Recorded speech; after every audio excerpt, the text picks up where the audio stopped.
దేశ విదేశాల్లో ప్రఖ్యాతిగాంచిన విశ్వంభరుడు డాక్టర్ సింగిరెడ్డి నారాయణ రెడ్డి స్వస్థలం అయిన వేములవాడలో ఏర్పాటు చేసిన సినారే కళా మందిరం కళ తప్పుతోంది. మున్సిపల్ చెత్త వాహనాలతో కంపు కొడుతుంది. అప్పటి బీఆర్ఎస్ ప్రభుత్వం నిధులు మంజూరు చేసిన పనులు ప్రారంభం కాలేదు. కాంగ్రెస్ ప్రభుత్వమైన కళా మందిరంను పునర్నిర్మాణం చేయాలని కళాకారులు వేడుకుంటున్నారు.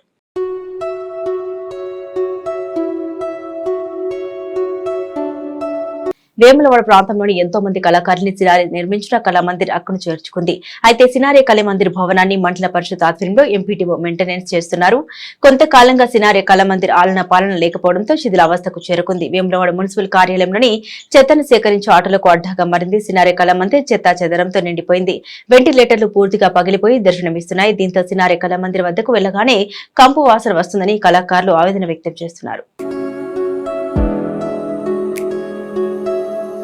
సినారే కళా మందిర్ నూతన భవన నిర్మాణం చేపట్టేందుకు బీఆర్ఎస్ ప్రభుత్వ హయాంలో అప్పటి ఎమ్మెల్యే డాక్టర్ చెన్నమనేని రమేష్ బాబు ఆధ్వర్యంలో TUFSID నిధులు 5 కోట్ల రూపాయలు మంజూరైనట్లు RNB ఏఈ తెలిపారు.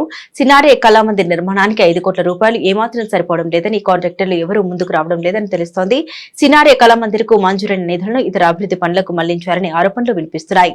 నూతన ప్రభుత్వం ఏర్పాటు చేసిన అనంతరం TUFID నిధులను కొన్ని జిల్లాలో ప్రభుత్వం ఫ్రీజ్ చేసినట్లు తెలుస్తోంది. సినారే కళా మందిర్ కు సంబంధించిన నిధులపై పూర్తిగా సమాచారం అయితే తెలియాల్సి ఉంది.